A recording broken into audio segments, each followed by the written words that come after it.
ஆமாங்கய்யா அது நான் இங்கே இப்படி தட்டேன் பரவாயில்ல விடுங்க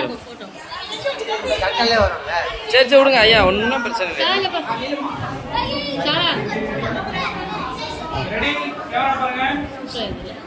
அப்பா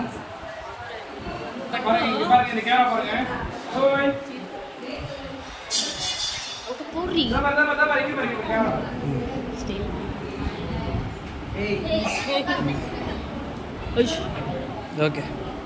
கிளான்சி வாங்க ஓகே கமான் வா ஸ்டெப் ஒன்று போடு ஒரு டான்ஸ் ஒன்று போடு கிளான்சி ஒரு டான்ஸ் ஒன்று போடு டான்ஸ் ஒன்று ஆ ஆ ஸ்டெப் ஒன்று போடு ஆ போடு போடு ஆ டான்ஸ் பார்த்துன்னு போயினே இருக்கலாம் நகைச்சு போகுது